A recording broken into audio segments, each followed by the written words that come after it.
Failure is much more exciting than success because, wait a minute, why did it fail? What do I have to do to make it work? Is there a way to go much faster on failures? Yes, there is. As I started my quest to make a better vacuum cleaner, I had to sign over my house and everything I possess to get the loan. But I'm actually very grateful because I now have all the equity. I own 100% of it. You changed the future of vacuum cleaners. The proof that market research doesn't work is that politicians rely entirely on market research. One of your obsessions is to do better than the market. We make about 15 million electric motors a year. I tried with an electric car. It was soul destroying. And it cost us, 600 or 700 million euros. My God. Still you're alive, right? But we're actually recording with a new gear here, a new headphone. It's pretty cool, huh? Yeah. You like them? On track. No, I do. Of course, I like them. I do like them. Yeah, we're trying those Dyson headphones for this recording with you, Sir James Dyson. How are you? Sorry, I think it's the first time I record with a knight. That's right. You're a knight. Yes, that's right. Yes, yeah? Yes. They touch the sword on both of your shoulders. All right. And it's not a little sword. It's a big medieval sword. It's quite frightening, actually. When was that? 10 years ago. Okay. Yeah. But how does it feel to be a knight? About the same as if you're not a knight. And what happens when you're a knight? I mean, do you have some specific rights or duties, or it's just a honorific? No rights at all. But I think you can be buried in or have a memorial service in St. Paul's Cathedral. I think that's the only benefit that you get. You pay the same taxes as everyone. And more taxes, of course. And you don't have specific. In France, I think people who have like a Légion d'honneur, they have a specific schools for the children or something like this. There are no such things. No, nothing like that. No. Okay. No. Don't say too much in France that you're a knight actually you're not a monarch, so it's okay because we do specific things to monarchs here in France. You've seen that probably. Yes, I have. Yes, well, not personally, but yes, I know about it. I'm so happy, James, to have you. Can I call you James? Yes, please. Or should I call you Sir? Okay. No, absolutely not. James, I'm so happy to have you on Génération Do It Yourself. It's been a while. I think I've written to some people, probably the wrong people, a while ago. I listened to your podcast with, was it Tim Ferriss? Yes, Did you record with Tim Ferriss? Some time ago. Yes. I remember exactly where I was when I listened to that podcast. I was in south of France for a wedding, and specific things you talked about. Actually, I remember really when you talked about the education and your university, and I loved that, and I thought it was so interesting. I have plenty of stories around Dyson. There is a lot of love for Dyson in this room. Actually, you use Dyson every day. I kind of. Yeah, with the hairdryer, I kind of, You vacuum your home. Yeah, I vacuum every day, every morning, obviously. Yeah, of course. And the hairdryer also. I did use it this morning.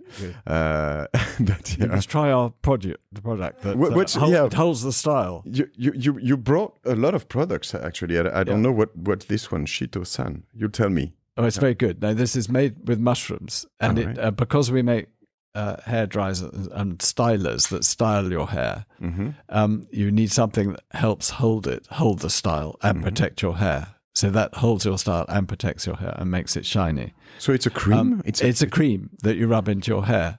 I'll demonstrate if you like. Where will we stop James Dyson? I mean, food, cream. You can't stop me demonstrating anything. There we go. Okay. Here's the cream. It sort of disappears when you rub it into your hands. And then you just put it through your hair like that.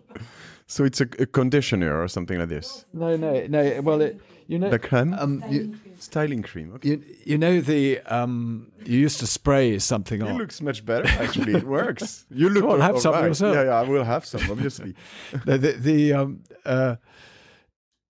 normally you spray something. It's a bit like varnish on your hair to hold it in place. Yep. You know, the kind of thing. I used to spray it on number plates actually because it stops the camera being able to see the number on the number plate in my naughty days. But this has no nasty effect on the hair. All right. In fact, it has the opposite. It makes it shiny and glossy, and it doesn't stick to the hair at all. It doesn't make it sticky or crispy. You know, the kind of thing that normally happens. All right. Yeah, you have the. So, James, I want to talk about many things today. I want to talk about inventions. I want to talk about design. I'd love to talk about probably education, maybe about agriculture if we have time. I have even more questions, many more. But is that all right? That's perfect. Program? That sounds fun. But before all of these things, would you be kind enough to introduce yourself? Yes, I'm James Dyson. I am an inventor and entrepreneur. And we're sitting here today 30 or so years after I founded my company. 30 years, which is not that long, actually. No, no, it's gone in a flash. Yeah. They say about life, you know, the older you get, it's like a lavatory roll. Mm-hmm. It goes quicker. Yeah. So Do you know why I've read about this? Why? There have been a lot of researches because it's a question of how do you say, proportions. So when you're 1 year old and you go to 2 years old, it's the double of it's twice your age, right? So it takes half of your life. 100% of your life actually to go up to 2 years old, right? Well, I was very worried about it. So thank you for your explanation. So it's the same like going from 30 to 60, right? Yeah, probably. Yes. So it's going to be fast, the next part of my life. But it was an easy journey, right? I mean, I know that. I've read a lot about you. I think it was an easy journey, this company was, right? No, I mean, and of course, it was very difficult to begin with because no one would back it. So I had to go to, none of the venture capitalists or the private equity, those sort of people would back it because I was an engineer. And you don't back engineers. You don't back engineers. They don't know how to do business. No, exactly. They don't know how to business. I've never known actually what a businessman is. It's a sort of vague definition for somebody. But if you're an engineer, why can't you be a businessman as well? Yeah. Because many engineers have been very successful businessmen. So in the end, I had to borrow the money personally from a clearing bank, Lloyd's Bank. All right. Everybody's always very rude about banks, but in this case, I had to sign over my house and everything I possess to get the loan. But I'm actually very grateful no one would back it. Yeah, and I'm happy you tell their names, actually. It's good. Yeah, Lloyd's Bank. Yes, they deserve credit. Yeah, they deserve. Because I now have all the equity.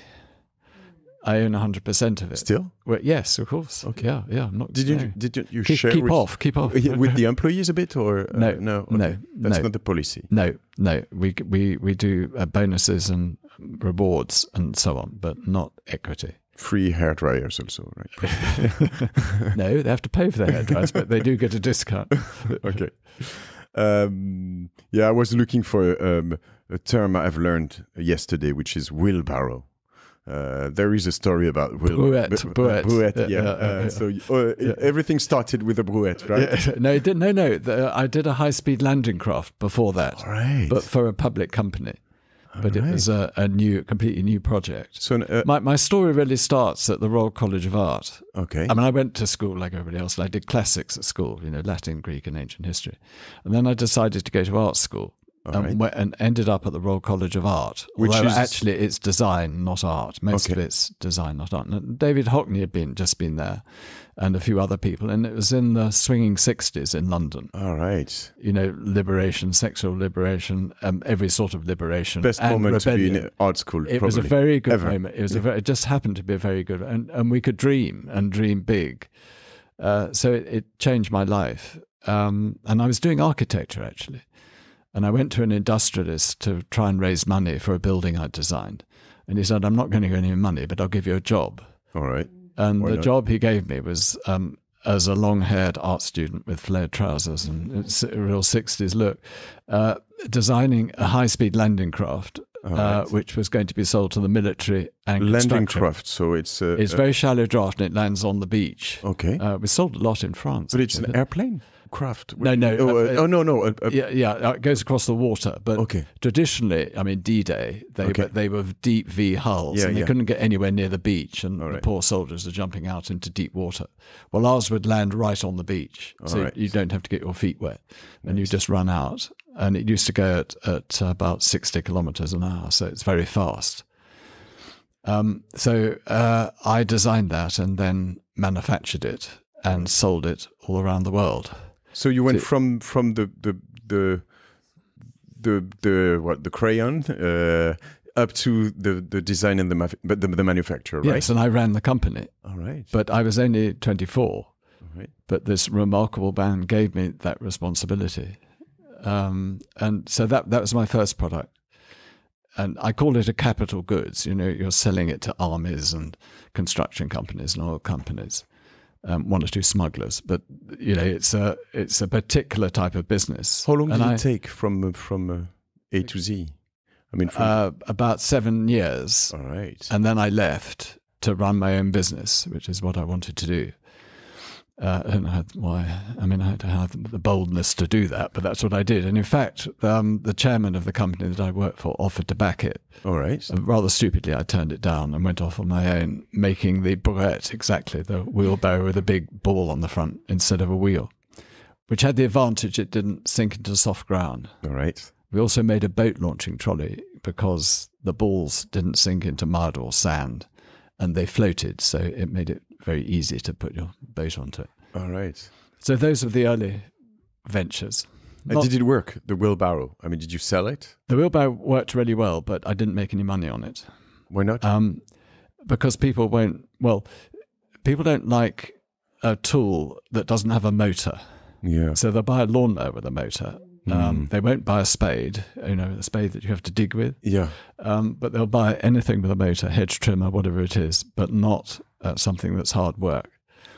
And we couldn't sell it for enough money either. All right. Yeah. And in those days, there weren't the big retailers, huge, big warehouse type of retailers. Yes, exactly. They were individual garden centres. So you had to go around selling to each individual. So you'd sell one barrow to a garden centre. So it was completely uneconomic. Anyway, I learned a lot from it. That was the important thing. And it was my first product selling to consumers, because previously I'd been selling to armies and construction companies. But I felt B2C, my heart. Right, okay. Yes, a horrible expression, but you know what I mean. But my heart was in doing a consumer product. So the ball barrow and I thought of it because I was doing up a house and the steel wheelbarrow sank into soft ground and cement stuck to it. And it got stuck in soft ground. So I wanted to solve all those problems. But through it, I learned the sort of perils of manufacturing, setting something up, borrowing money, being in debt, all those things. So I learned all the problems in my 4 or 5 years of doing the ball barrow. So you were like 30 when you ended that, something like this? Something like that. Did you refund all your debt, or? No. I bailed out and left them to it. Okay. But I had the idea for the vacuum cleaner, and I showed it to the other directors, and they said, "Oh, if there was a better vacuum cleaner, Hoover, Electrolux, or Miele would have done it." So that was the first of many times I heard that as I started my quest to make a better vacuum cleaner. All right. Was it a failure? I mean, this first brouette? Oh yeah, a commercial failure. Yeah, but for you, but not for me, not a product failure, because people who bought the product loved it. But it was a commercial failure. And how did you? Not my last commercial failure, but certainly a commercial failure. Yeah, we've seen you had a few. It's interesting. Yeah. But how did you live through that? I mean, what was your situation? Were you father or? Oh yeah, I was married with 2 children at that time. And then I had a third towards the end of it. All right. But I was glad I got away from it to start again from scratch with the vacuum cleaner. because I thought one of the things about the barrow is that it's a seasonal product. So you only sell it in the summer, essentially. Yeah, okay. Yep, that's terrible. If you have a late summer, nobody buys anything for the garden. Or if you have no summer, like but like this one, you wouldn't sell any at all. So I hated being a seasonal product. So I was trying to think of a product that was totally non-seasonal, that every house had to buy, because only people with gardens buy wheelbarrows. Like headphones. Or headphones, exactly. Which everybody needs, and which is recession-proof. Recession-proof. Yes. So when there's a recession, you've still got to clean your home. Yeah. And I was really annoyed with my vacuum cleaner. And I discovered an interesting thing about a vacuum cleaner with a bag, which was I was vacuuming one. I'd bought the most powerful vacuum cleaner in the world. What was the brand? It was a Hoover, and it was a big round thing, like a sort of spaceship. It had a huge motor in it. Like kind of industrial stuff, right? It had quite a big bag that was like a sort of sausage going around the inside of it. Anyway, I was vacuuming one Saturday, and it was making a filthy noise, screaming noise, and not picking up dust. And I thought, oh, this is because the bag is full.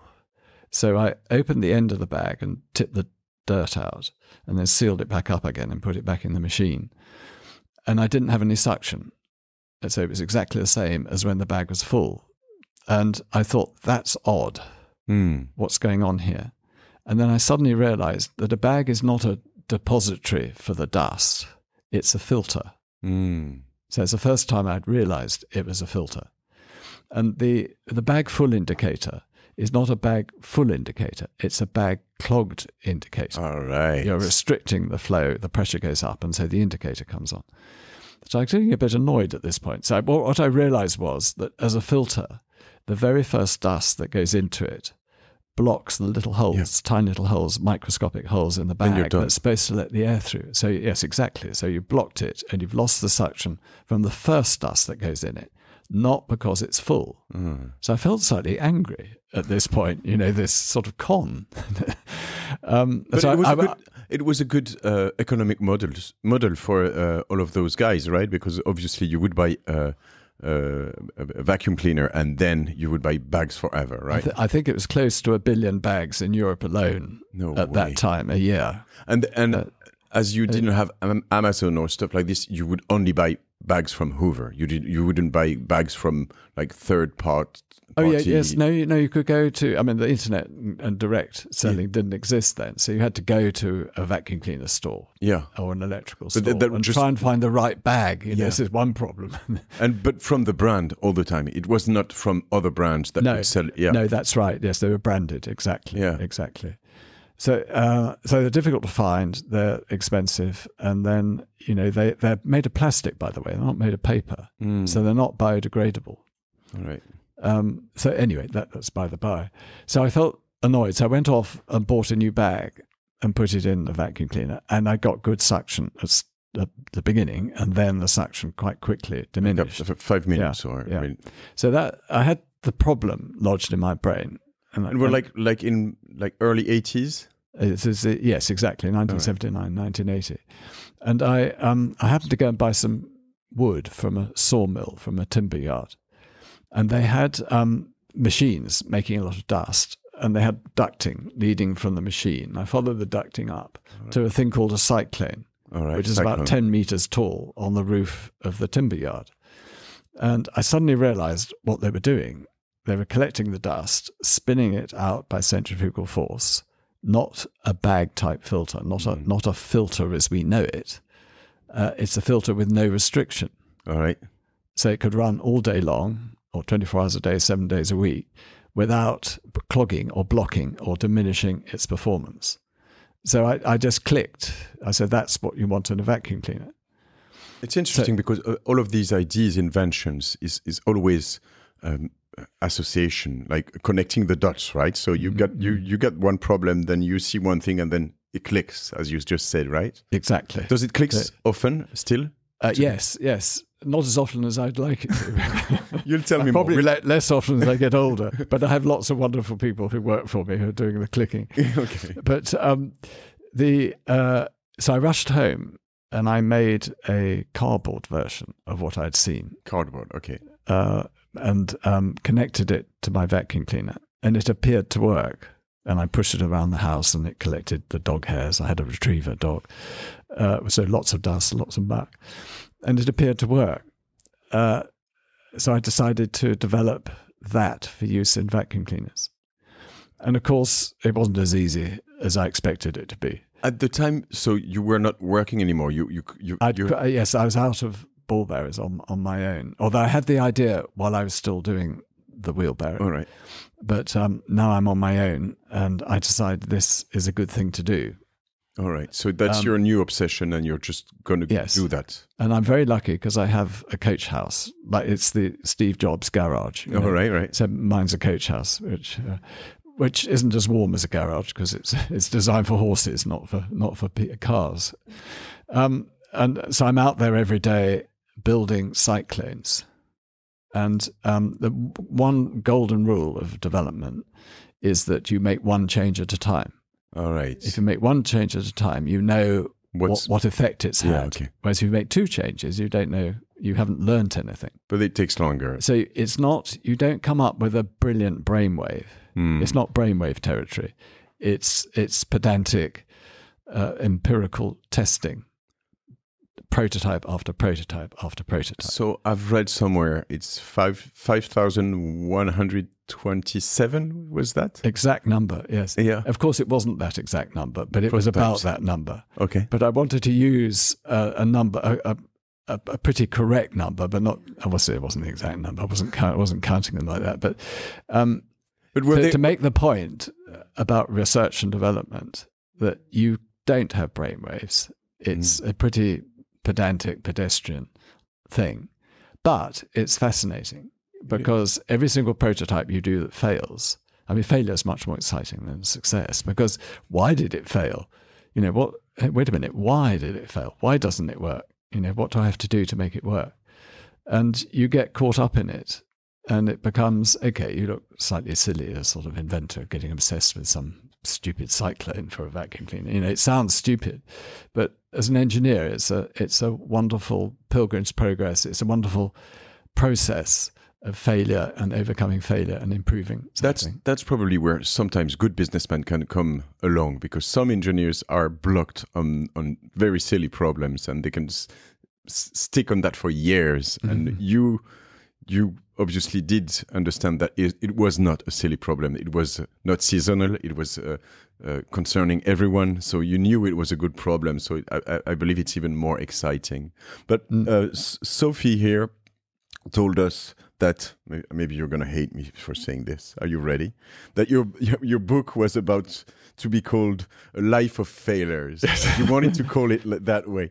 And we've read it, and I regret that title, I have to say. I think it would have been much better, A Life of Failure. Yeah, no, I think the publisher was quite right to have not called it that.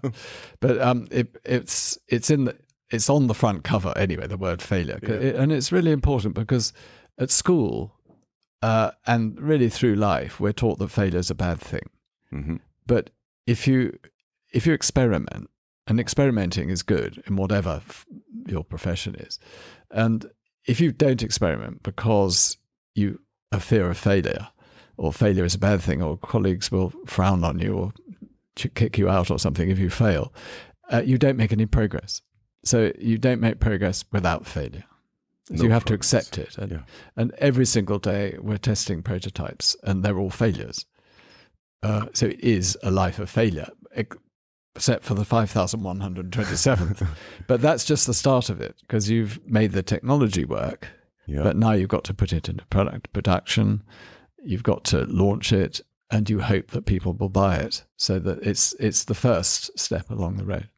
Before we go to the next steps, is there today or after that period a question of, it's okay to have failures, to go through failures, but do you want to accelerate that process? Is there a way to get, even if it's one change by one changes, is there a way to go much faster on failures? Yes, there is. There's CFD, computational fluid dynamics, Like a Dassault system or stuff like this. They do. You know Dassault system? You've heard about? Yes. So it's exactly that. In fact, I think we use their software. Right. Yes.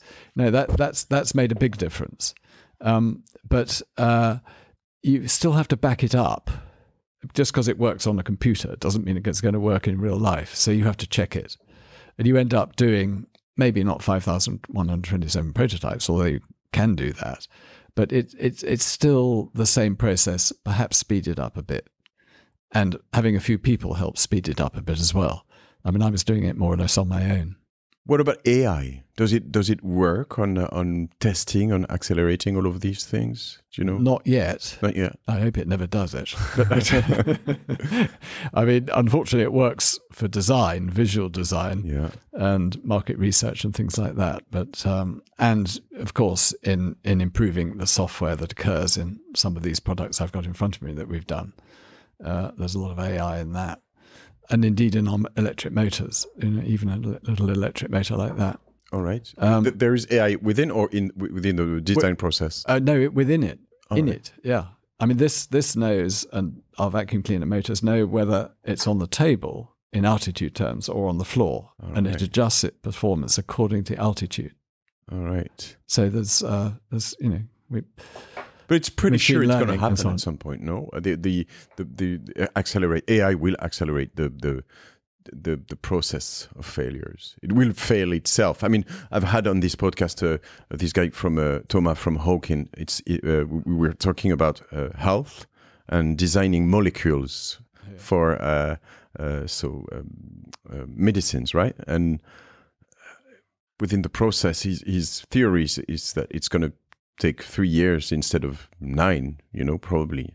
And it's a highly difficult process of failures, I believe, in medicine, right?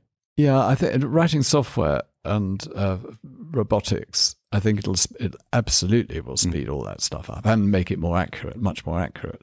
Once it learns, AI is a bit like a child. Yeah. When you start off, it's a baby, and as it learns and as you teach it things, it then goes to school, then it goes to university, and then it's off. But that's a life of failures.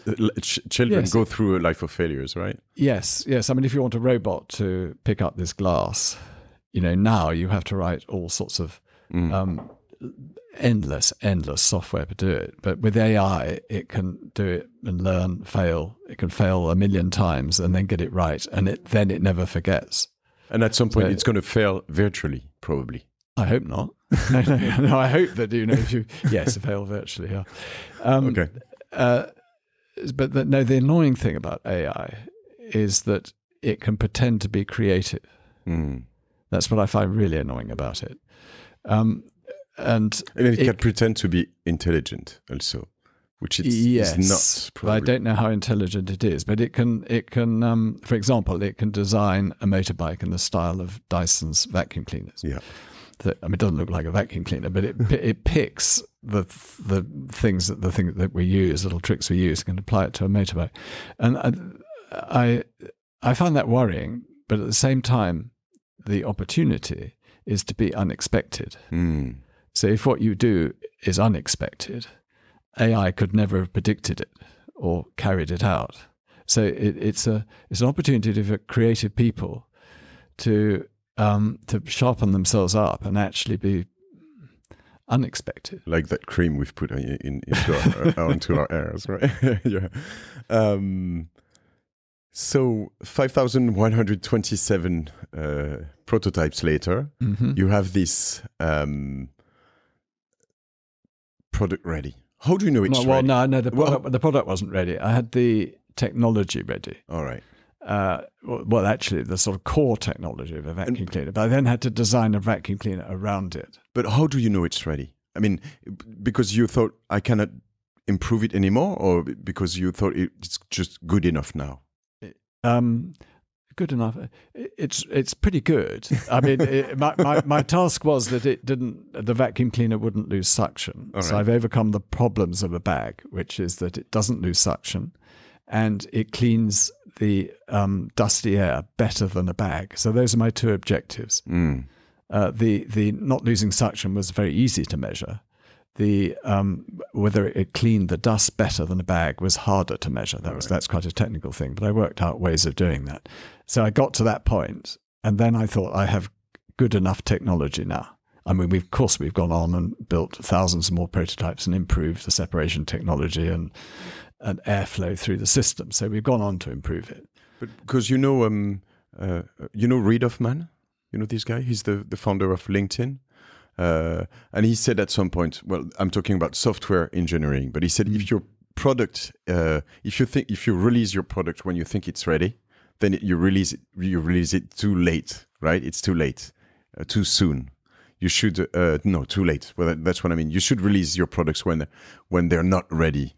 In that case, I'm not going to buy LinkedIn products because you mustn't put out products that are not as substantially better and don't the problem with hardware is that you cannot improve it when people use it. That's not the case with software. You can release like go fast and break things, right? That's the method at Facebook. It used to be the method. I don't like that attitude actually because we buy chips, and then the chip makers release a chip, or the chip designers release a chip, but it still has loads of bugs. And we're the poor people who suffer the bugs, report them back, and then the product's corrected. So that after about 5 or 6 years, it's a reliable chip. And then they release a new one. The phone makers and people like us have to go through all these fools. So I don't like the LinkedIn attitude. So what's your attitude? Because I believe you knew you could still improve it when you decided it was good. Yes. Well, this is... money men complain about engineers because they always want to change it and they always got an improvement, which I think is a sort of disease that engineers have, and it's a great disease. It's exactly what they should be doing: improving, changing things, using less electricity, making it lighter, all these sort of things. And of course, when I'd done my 5,127 prototype, I knew exactly what I wanted to do next, where it might be. I had an idea where it might be improved, but you've got to stop at a certain point. You've got it good enough for the moment. It's better than what's out in the marketplace. So, get on with it. And I was heavily in debt. I managed to borrow £600,000, which is about nearly €1 million. At the time, 600,000. Yeah, but with 32 years ago. That would be like probably 10 times more now, no? Oh, yes. Yeah, it's a lot of money then. But I'd used it all up on the tooling because the research cost me very little because it was just my time and I couldn't afford lathes and machinery and things like that. So I was doing it all by hand. So then I had to go into production and I had to draw up the product, design a product and draw it up. So I employed some graduate engineers, 3 graduate engineers to help me do that. And then you have to build tooling. You have to build a prototype before you build the tooling. Like the vacuum cleaner prototype. Yes, a hand-built prototype. Yeah. And now you use SLS and all wonderful prototype techniques, but then we had to do it all by hand to prove it out. And then you have to go to a tool maker to get tooling made and production lines made. And by the time I'd had the tooling made and the production lines ready, I had no money. I'd used it all up. So I had no money for advertising, no money for marketing. And could you produce the first 1,000 vacuum cleaners or not even? Yes, I could do that. You had the money to sell them. No, I had to sell them first. Okay. Right. I went out and sold a few thousand vacuum cleaners or got orders for them. And then I was able to build them and supply them. But I had no money for marketing or advertising. And I remember... my first customers were mail order customers. Right. The big, thick mail order catalogs like Otto and La Redoute. La Redoute, exactly. And then it was successful in those. And then we managed to get into one retailer. But he said, I'm not taking it unless you spend a lot of money on television, because in those days the internet didn't exist. It was the pattern was you brought out a new product, you advertise it on television, and then the retailers bought it. And word of mouth wasn't that important. Very important. Yeah, but it wasn't that big because it wouldn't be amplified by internet. That's what I'm saying. Yeah, but still, it was very important because one family would tell another. One friend, we call it pub talk. Okay, pub talk. Yeah, very typical. Bouche à oreille. Bouche à oreille. Yeah. So it's really important, but they wouldn't take it unless you were spending a lot of money. The retailers wouldn't stock it unless you were spending a lot on television. All right.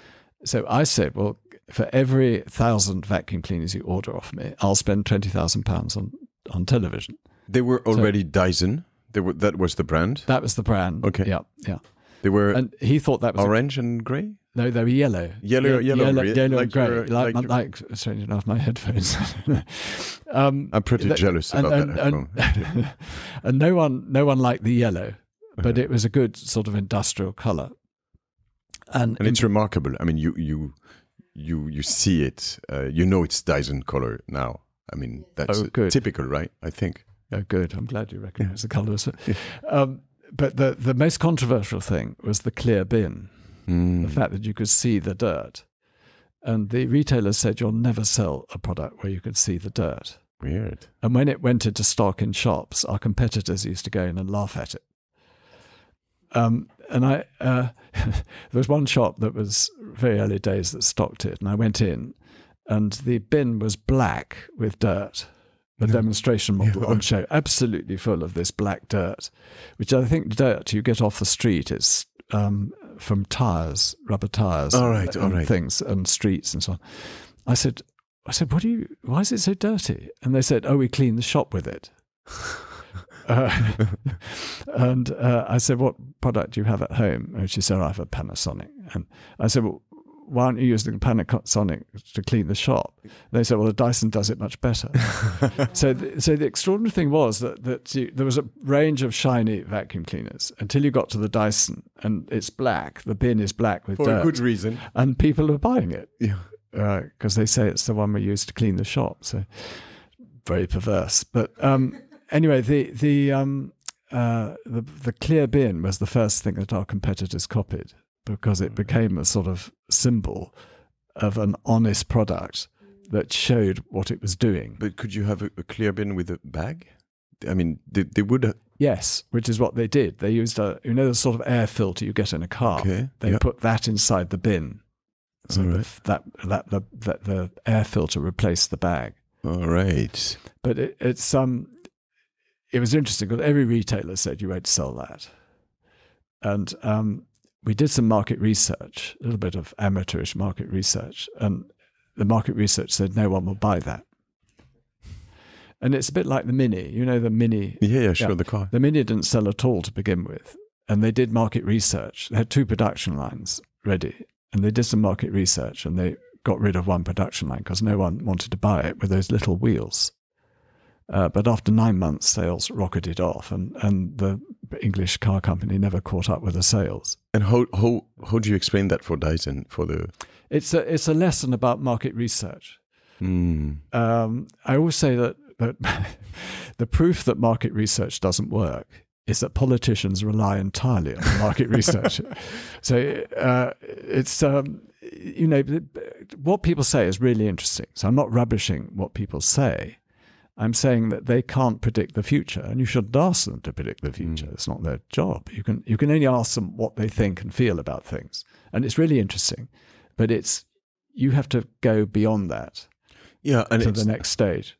And it's the beauty of, I believe, humanity is that people change the future, right? You change the future of vacuum cleaners at least. Yes. So they were not expecting or waiting for James Dyson to do that, right? No, they weren't expecting for a vacuum cleaner without a bag. In fact, I mean, in those days, you weren't allowed to have any point of sale material. Do you know what I mean? When you see a product, there's you like to say things about it. Flyer, why should buy this one? And they wouldn't allow us to do that. And I always remember that all it said was Dyson, £199, no bag, as though it was missing something. You know? And then our competitors termed this expression bagless vacuum cleaner to try and denigrate us. All right. And so, unfortunately, my technology, instead of being no loss of suction technology, has become known as a bagless vacuum cleaner, which is not the point at all. I mean, it is quite important that you don't have to buy bags for it. You don't have to, a consumable. But it missed the point that it's about no loss of suction. But business-wise, the retailers, didn't they push back because of the bag issue? Because, I mean, I'm a retailer. I sell Hoover vacuum cleaner. I'm happy. I hope you don't. But no, I don't. But I'm happy to sell bags because people come back to my shop every now and then. They buy bags, and then I sell them a coffee machine and probably a camera or something like this. So it's a pretty good thing, actually. I don't have that many products that make them come back a couple of times a year, right? They probably don't have any product anymore like this. Yeah, no, you're absolutely right. But strangely enough, they weren't obsessed with that. That wasn't their objection to it. Their objection to it was that, firstly, it was expensive, and secondly, it was something very different and strange, and people could see the dirt. But once they saw that didn't worry people, and people wanted a better vacuum cleaner, a vacuum cleaner that didn't lose suction, because that was our advertising. Any promotion we did, we talked about the fact that it didn't lose suction, which doesn't mean much in America. Because suction is a sort of dirty word in America. But everywhere else it did. It really meant something. So once they saw that people were okay with it, then they were fine about it. So you said 1979, 1980, the first prototypes. The first vacuum cleaner sold to someone you didn't know. Was in what, 97, 98? No, 93. Oh. 93. All right. I made the mistake of thinking I could license the technology, that I didn't have to become a manufacturer. All right. That I could license it. So I wasted actually 6 or 7 years licensing it and trying to license it to people. So these were sold, but through licensees, right? Did you call them? Yes, I had 2 or 3 licensees. All right. Most of which, all but one, ended up in failure. Okay. Because people who license things often do it for the wrong reasons. And they would, one chief executive would want to do it, and then he'd get sacked, and the next one who comes in doesn't want to do it. All right. You're in other people's hands altogether. And I went around showing the technology to all my competitors, so they had the opportunity to license it, but they didn't want to license it because it's something new and different. Okay. About which, and of course, they wouldn't sell bags replaceable. It's the razor blade thing, isn't it? The thing you mentioned 5 minutes ago, that they wouldn't have the repetition sales, the follow-on sales. So in the end, after several failed license agreements, lawsuits, and all sorts of things, I thought, I've had enough of this. I'm going to manufacture it myself, even if it's a dramatic failure. Okay. I want to stop being a lawyer. I want to be a manufacturer. Being a manufacturer is easier than being a lawyer. So I thought, but it turned out not to be the case. But were you winning those lawsuits? Yes, but the patent. There's a very long patent lawsuit. It's 5 years in America, and it drained me of every penny I had. And it's so time consuming as well, depositions and reading all the legal documents. So it wasn't pleasant. But we prevailed, which was good, and I got a little bit of money. And with that and borrowing from the bank, I was able to go into production. All right, your own production. Yeah. So when was that, the first vacuum cleaner sold from your own production? 1993. All right, 93, 10 years later. 10 years later, yeah. Oh my God. Yeah. Or about 8 or 9 years later, really. It took me about 5 years to make the technology work properly. Can you believe that? It's like the total thing is like almost 15 years, right? From 79 to 93. Yes. Yeah, well, a more intelligent person would have done it quicker, I'm sure. and it would be easier now because venture capital is much more readily available. I mean, I call it venture capital, but people are prepared to back things. Yeah. There are angel investors. They would never buy a vacuum cleaner. Like, there's no world where any VC would would back a vacuum cleaner manufacturer. I mean, now, like... Well, you know something that I didn't know then. Yeah. You're much wiser than I am. No, but they would... But you're absolutely right. It's not exciting, is it? Yeah, but plus it's... I mean, it's too risky. I mean, you put thing into a like SaaS business, software as a service, then if it works. And if you sell it to 100 people, you can sell it to 1 million people for the same price. You don't have to produce them into a manufacturer. I mean, it's much easier. So, yeah. I don't know whether it's easier or not, but it is hard being a manufacturer. That's true. But I think mostly they wouldn't back it because, who wants to back vacuum cleaners? To your earlier point, they're not very romantic or interesting things. Still at the end? Or glamorous at all, glamorous. I liked it actually because it wasn't glamorous. I'm rather attracted to anti-glamour because... but you kind of made them glamour, I think. Well, that's very kind of you to say so. But that's what interests, windsurfers and skateboards and so on are exciting and interesting. And you can tell that the people who make them are aficionados themselves and they use them. Yeah. They really use them and love them. I didn't have that feeling about vacuum cleaners. So that attracted me because I thought, why not? We use every day. Why can't they be interesting things and a pleasure to pick up and use? But that's the story I didn't tell starting this podcast, James. But my story with Dyson is that probably when I was like 20, when I got my first apartment at Christmas. So I have a big family. I'm originally, my family is back from Corsica. So when at Christmas, we're like probably 30 people in this big house and like 20 of my cousins. And there were 2 vacuum cleaners in the room, right? And there were 2 Dyson vacuum cleaner, actually. My big regret is that mine was not the same color as your headphone. It was the other one. It was the purple and green, right? I still like that color, but I like better the gray and yellow. And my cousin Hubert, he was like, what the fuck? I don't want a vacuum cleaner for Christmas. And I was like, yeah! I got a Dyson vacuum cleaner, right? I was so happy, and I think, it's what you just said because you can tell it's made with passion, and it's different, and it works, and So I think you made it right. I believe. How long did it take you to go from the first version to the second? Because that must be very frustrating. Something you've been thinking for years, and it takes you maybe 15 years before you sell the first one.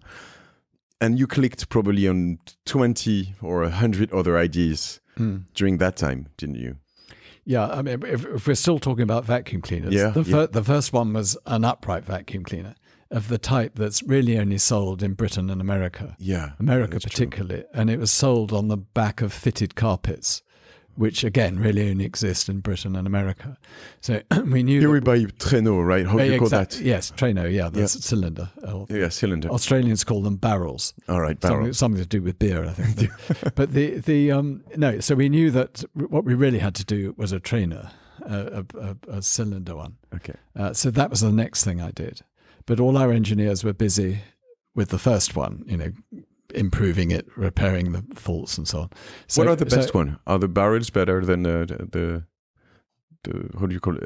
The trainer? Well, it depends what you want to do. Okay. If you have acres of thick carpeting, as they do in America, you really need the upright version. Upright, we call them. But if you have hard floors, probably the cylinder cleaner is better. That's pretty much how it divides. All right. And because the upright one has a brush that does a sort of beating action with the bristles and scrapes the carpet and parts the carpet and gets the dirt out. All right. Whereas if you're only using suction, which is what the cylinder cleaners traditionally did, you're only sucking. All right, yeah. So it's perfect for hard floors and crevices and all that sort of thing, but not so good on carpets. All right. No, I've forgotten what I was talking about. You were saying that they were all occupied on that. So I recruited a graduate from the Royal College of Art, my old college, and he and I did it, just the two of us, and we did the trainer, the first cylinder vacuum cleaner. Is it the best part of your work? When I see you saying this, it's like you were talking about pattern, the US, lawyers, and so on, and then you're going back to your garage, I right? can start smiling again. Yes, I know that is true, and that's what I do now. I spend all my time with the engineers. It's the bit I love, still, and I'm able to do that. Oh yes, yeah. What are you working on right now? Well, I can't tell you that, but my time had to be split between engineers and the business side, so I did almost every job in the business, manufacturing, running the manufacturing and doing the selling and marketing and even the accounts in the very early days. Is designing the manufacture, is it something interesting to you? Oh yes, yes. I worked on my own production line. Where was that? 2 weeks. The first one? Near where I live in Britain. Okay. It's not. I live in Bath, or lived in Bath then. Okay. But it was you're not allowed to make things in Bath because it's a Georgian city. It's an architecturally, it's a World Heritage city. So I had to go somewhere else to make them nearby. That's where the first factory was. Working on the production line, it was really interesting. I'd made high-speed landing craft and wheelbarrows. So now I'm making vacuum cleaners, which is a bit more complex. Working on the production line was a wonderful experience. I got my hands cut and it was cold and standing all day was uncomfortable, but I know what it's like and I know how to improve a production line because I had to make it efficient. So I can now look at a production line and instantly tell whether it's a good one or not. So I know another genius, if I can call you. I mean, maybe I'm not comparing you to Elon Musk, but I've heard that he's very good at this, at improving production lines, including improving the time it takes to build a production line. I've heard that in Germany, it normally takes like 4, 5, 6 years to a car manufacturer to create a production line, and it takes him like 18 months, max 20. Is that something you can do, improving the lines and improving the time frame? Yes, I wish, but yes, it's something that we're obsessed with because it's very, very important. It takes a long time to put a product into production. You're losing money and you're not getting it out there quickly. You have to look at that really carefully. And there's always improvements to be made. Just so I get some metric, what is the price of such a production line back then? Or now? How much does it cost? Oh, well, we make electric motors. So that this, for example, is our hairdryer motor, and that's a conventional one. Okay. Now, the production lines for that will cost about £150 million. So what's that? 200 million euros for the production lines for that. And that's just the motor. And then, 200 million euros. Yes, yeah. It's fully automated. And how many motors fully automated? Well, we make about 15 million electric motors a year. 15 million a year. So, and the production lines are totally automated. There isn't a person in sight. And that's not only good for quality, but it's very good for cost as well, as long as you spend the 200 million. That's another obsession Elon Musk has, is to produce himself all of his spare parts, right? That's what you do too? Mm-hmm. Yes. Oh, yeah. So you still buy some chips or stuff like this? Yes, you have to buy those. But the motor, we think the motor is a really important part of our product, and it's given us being able to do, these are really high-speed motors, which no one's ever done before. That goes 120,000 RPM. 120,000 RPM. This is a state-of-the-art Japanese vacuum cleaner motor. Yeah. It goes at 30,000 RPM. So it's 4 times. This goes at 140,000 RPM. Oh, wow. And it's much more. It's tiny and light. This is clumpy and heavy and has a very limited life. This has an almost unlimited life because the switching is done with a chip. 10,000 times a second, whereas this is brushes, old-fashioned carbon brushes. But this technology is probably 50 years old, right? I probably 200 years old, but yeah. It's Faraday who invented electric motors. Edison, right? Yes, exactly. It's back to that. Whereas, this is this, and what you've got in your hands is the future. And this lets out black carbon dust. Have you ever noticed on your food mixer how where the air comes out, it's all black? Yeah. Yeah, that's this black carbon dust. Okay. And we don't have that. So this is blowing onto your head. This black carbon dust is blowing onto your head. All right. Up your nose. It's nasty. It's nasty. Yeah. Whereas these are totally clean. And the switching's done by a chip, not by the carbon brushes. So you're still obsessed by motors? Yes, still obsessed by motors. We're still developing new motors. Lighter, smaller, more powerful, quieter. So when you build headphones, there's no motor in headphones? There was in our original headphones, because the ones that purify the air to go to your mouth. But these have no motors. But they do have 8 microphones in each headphone and picking up different noises for the anti-noise. Do you believe, I have an idea about that, do you believe that you can have an efficient microphone that is not in front of your mouth? I believe not. I believe it's not possible. I haven't ever looked at microphones in that context, but I'm sure it's possible. I mean, everybody's trying that. I mean, every year I'm buying new headphones. I mean, from different brands, and it costs that have the microphone in the earbuds. Yeah. Earbuds, for example. Yeah. And it costs like 300 euros. And when you're in the street and you call someone, it's like, I can't hear you. And I've spent $300 on this. I mean, you need noise cancelling microphones. Yeah. What I need is, I think it's a microphone in front of the mouse, and it works. Yeah. It's easier at some point. Yeah. Put it inside your mouth. Yeah, probably. Yeah. An implant, probably. Or in your throat, where your cords that are. Works. Vocal That's cords. what they do with the Navy SEALs, and that's how it works. They have patches here. Oh, right. Yeah. And it works actually. Yeah. So you can talk really slowly, and people would hear you. Yeah. Well, there you are. I'll talk slowly for you if you like. The vacuum cleaner I bought was probably the third one, the barrel, as you call it, they call it in Australia. What was your second product after vacuum cleaners? I think the next thing we did was purifiers. Purifier. Yeah. Started off as a fan. All right. Yeah. It's not in the room. We normally have one in this room. Actually. I saw it. You saw it. I saw it just across the corridor. You know what? Another story. I mean, when I bought this office like 7-8 years ago, we were completely broke, so we didn't have the money for air conditioning. So and I bought and we were broke, and my partners were saying, "We're not buying Dyson stuff," and I said, "Yes, we are." And so we bought 5 of them. Oh, that's great, because they look good.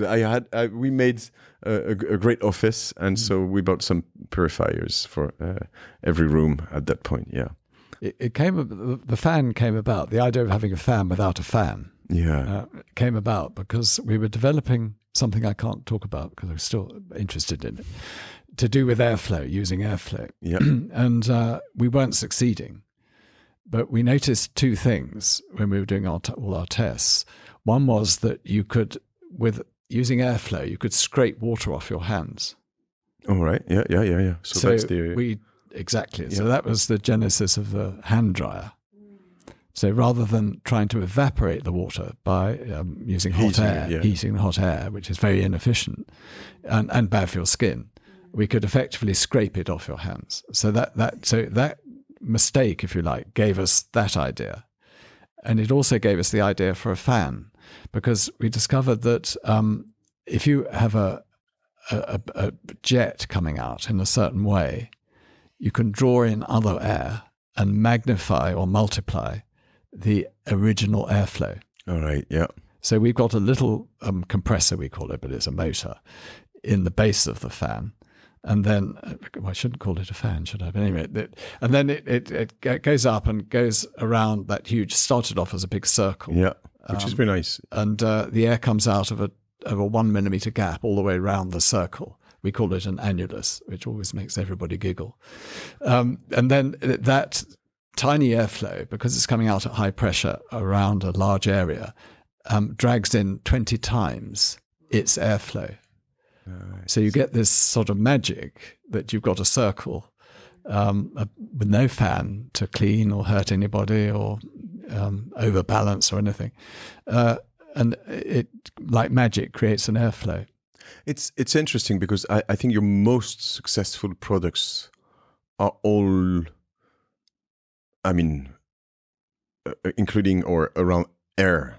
I mean, the hand dryers. Well, yeah, but it's not still. I mean, it's the first time I saw some. I don't know how recent they are, but the headphones are amazing. We love them. I mean, we're gonna fight to know who's gonna get that one, but we're fighting already. She thinks she won, but yeah.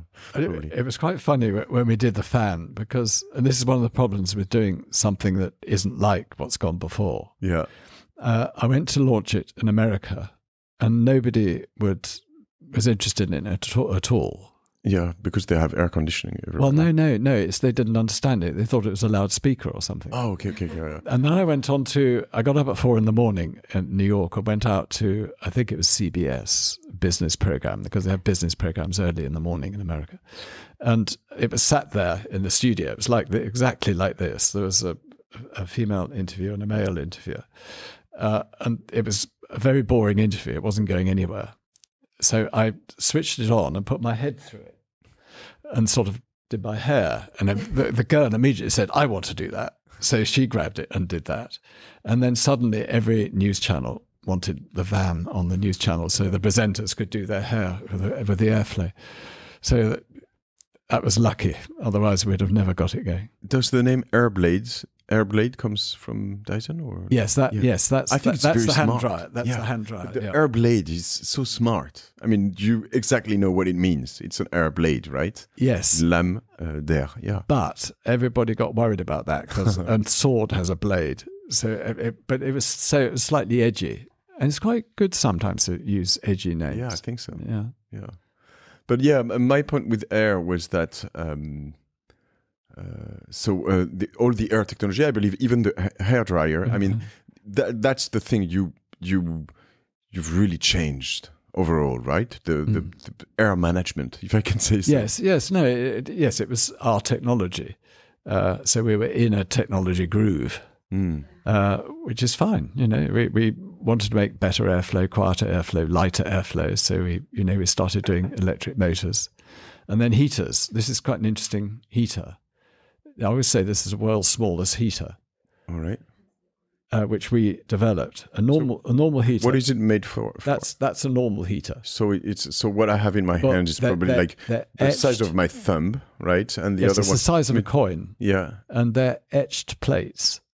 All right. And you get the resistance. You know, a heater is resistance, so you have a positive and negative. Yeah. And you put it through resistance wire.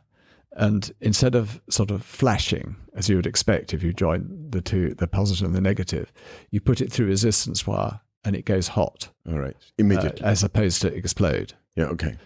So we've done the same effect there, but with etched stainless steel plates, and you don't need very many of them. No. That means you can have like a very small hair dryers. Well, and yes, exactly. Small hair dryers. And we put that heater in the bend. So you have the motor, electronics, heater in the bend, and then out it comes. I think it's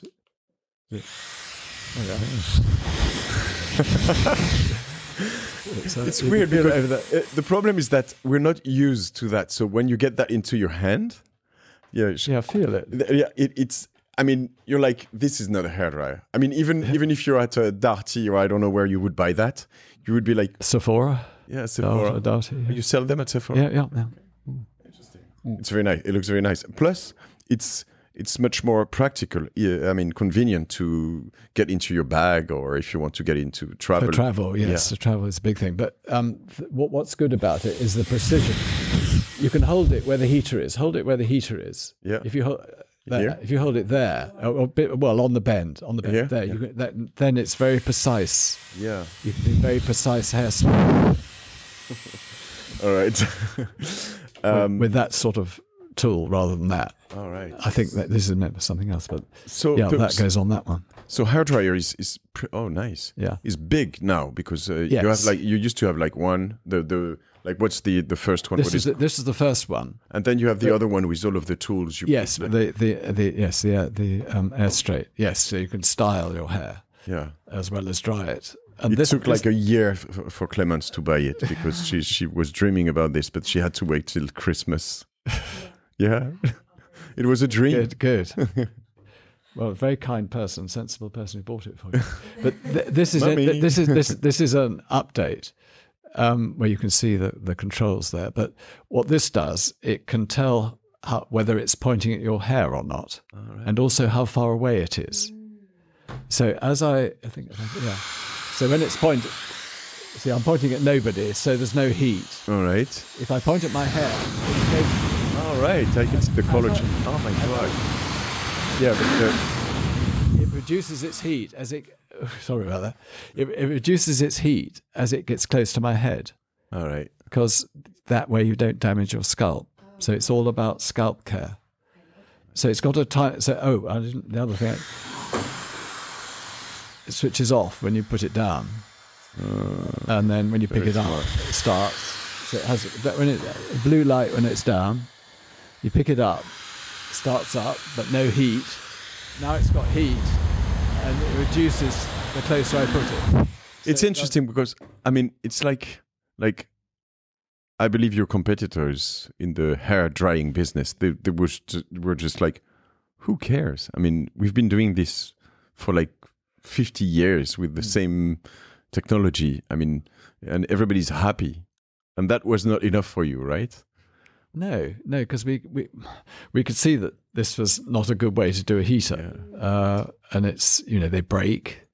So we want a better heater. This is not a good way to do a hairdryer motor, and the fan is very crude. And this motor is not. This heater is like the production chain is like 150 million too. Yes, we spent a lot on heater production. yes. So you have to do plenty of different hair dryers to. It's not the same technology as a hand dryer. No. It's a different motor, different heaters, and everything. So we don't have heaters in the hand dryers, but different motor. But the blade technology we've used in the fans and in the hand dryers, it's the same type of thing. Okay. Yeah. Okay. Does the fan business works well? Oh yeah, yes. Well, we then went into purifiers, and humidifiers and heaters. And in fact, when I launched the cooling fan in New York, it was very cold. It was in the middle of winter. I mean, it was crazy launching a fan in the middle of winter. And I rang up my chief engineer and said, Pete, we've got to do a heater. It's cold. We're going to do a heater the same way. So we did a heater. How important is it to purify, a room? Because to be honest, we use the purifiers just as fans, and I kind of we talked also the other day, and I was like, and then I opened it and I said, oh, actually there's a lot of dirt here. I should maybe clean it someday. But I think everybody's aware of particulate exhaust, particularly from diesel particulate, and dust. Everybody who has asthma is aware of dust, and of course they're damaging, and the diesel particulate contains the NOx and SOx in the particulate, so it goes into your lungs and it's deeply damaging. And everybody's aware, all asthmatics are aware of pollen and all those sort of things. But what is actually just as dangerous, which people are unaware of, is gases, things like formaldehyde and acrylite that comes from cooking. And when you spray, those cleaners that you spray on your kitchen surface, those let off nasty things. And candles, particularly smelly candles, are lethal. Mm-hmm. Are they? Yeah. And so the gases you can't see, but they're hurting you, damaging you. And it's not just me. The World Health Organization has listed that it's top 14 gases. Organic. I buy organic products for the surfaces or organic candles. Does it change anything? Or are well, what I can do is spray the one you bought, you think is okay, in front of one of our purifiers, and the sniffle nose will tell me whether it's damaging or not. And that's what we've got on the front. We've got the different sort of gases you're going to get and particulate, and it tells you what you've got in your room. So what you do is you leave it on standby, and when a pollution event occurs, whether it's particulate or a gas, it switches us on and cleans it. All right. Cooking smells are very harmful, and we all stand by cookers, And candles, smelly candles, ban smelly candles from your room. They're dangerous. Okay. And these ones that let out try to make the room smell nice. What are they? Little things that Febreze or something like that. I shouldn't mention brands, but you know what I mean. Things that make the room smell better. They're not good either. Why don't you go into the air conditioning business? Oh, well, we're busy in the fan business and the purify business at the moment. Because they're not working very well, I believe. Well, I'm not saying we're not. I'm just saying. But you're not. You're not saying you are. We're sort of in it already. But strange things like varnish, vernis, that lets off formaldehyde. And sofas are really bad. And the older they get, the worse they are. So you're sitting on something that's letting off formaldehyde. It's not clever. So we do need. I mean, actually, the pollution inside a house is worse than the pollution outside. Because the air is circulating. Because of the gases you can't see. So you go outside and you see a bus goes by and you think this is terrible. But actually, it's worse in your home. Okay, I'll buy purifiers. And then there's radon. Radon? Yeah, you know about radon? No, I'm not sure. That comes up from the soil the house is built on. All right. Okay. And it's well known as a nasty thing. All right.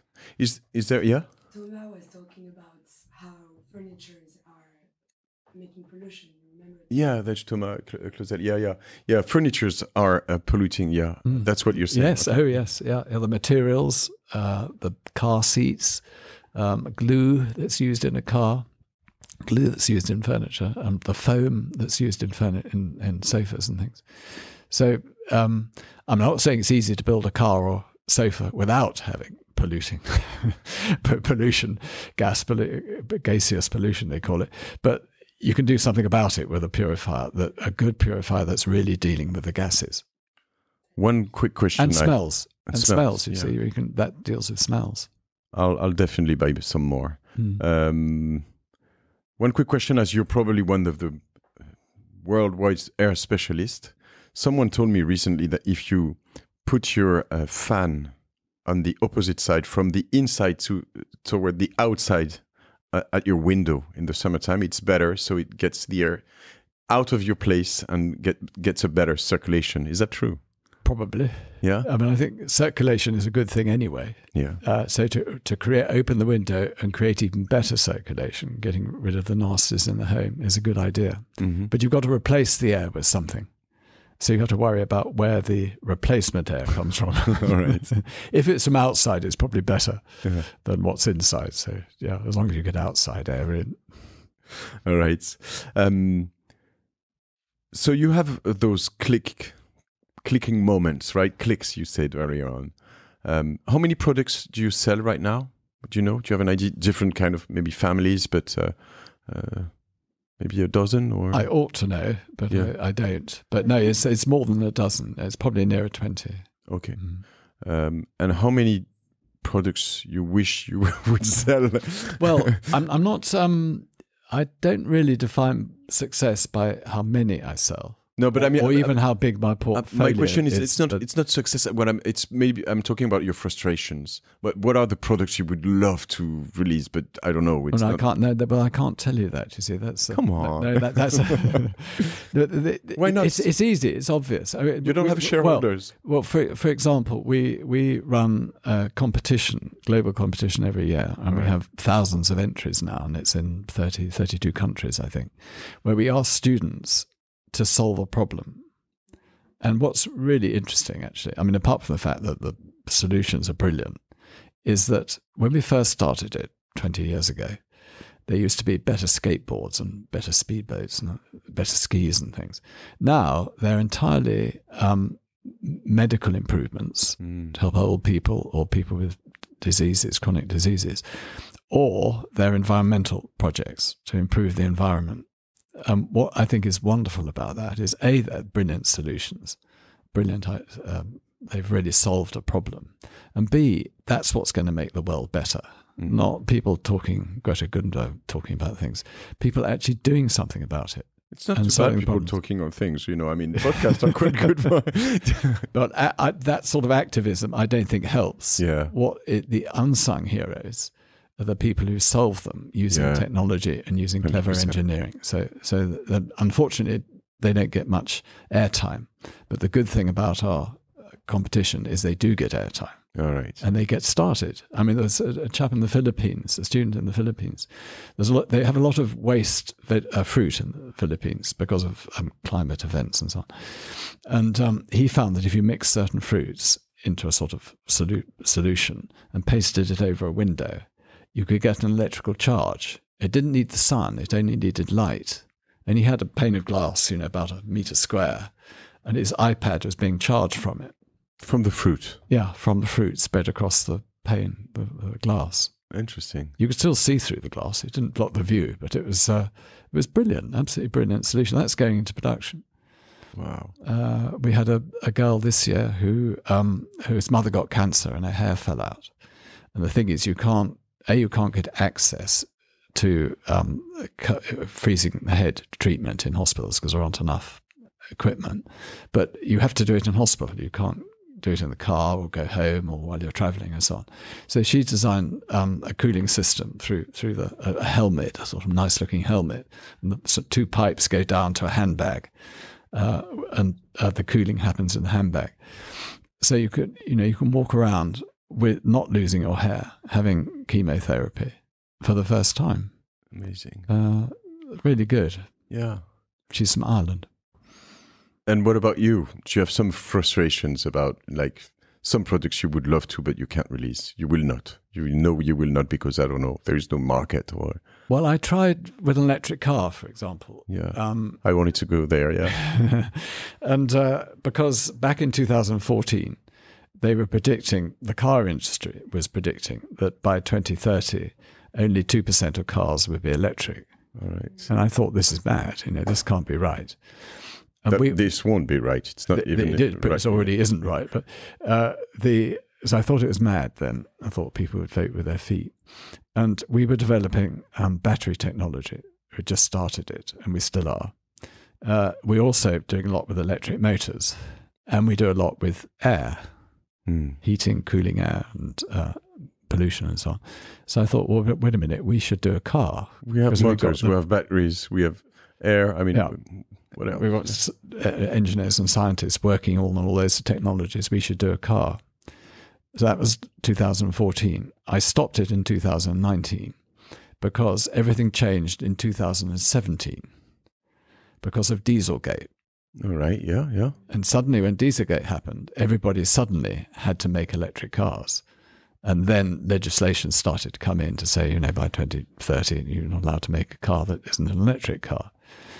And the problem was that I developed one that went 1,000 kilometers. So it had a very big battery pack. Mm-hmm.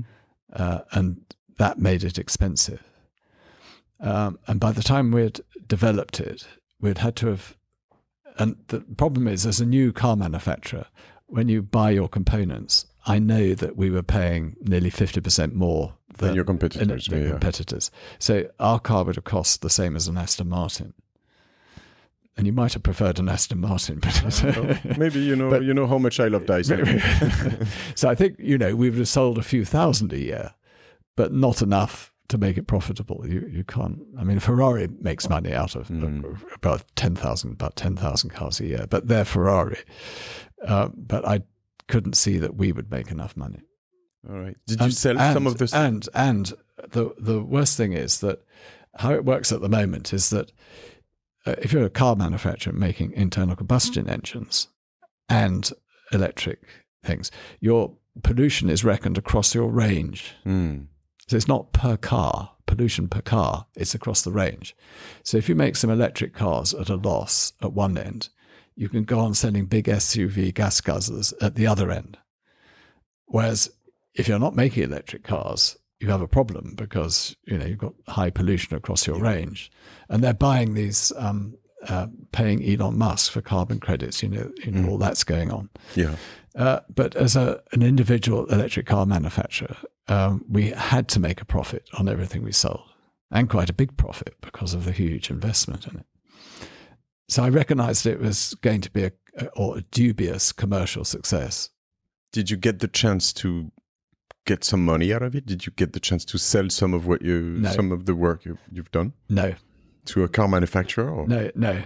They were already working on technology and they weren't interested. Did you drive your own car a Dyson car? Very slowly, yes.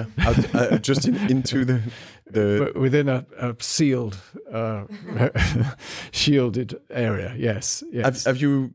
Can we see it somewhere, or is it? Yes. Yeah. No, we've got full size prototypes and models, and we talked about it a bit when we stopped it because everybody wanted to know why we stopped it. So I talked about it and showed what we did. Apple stopped it too, right? Yeah.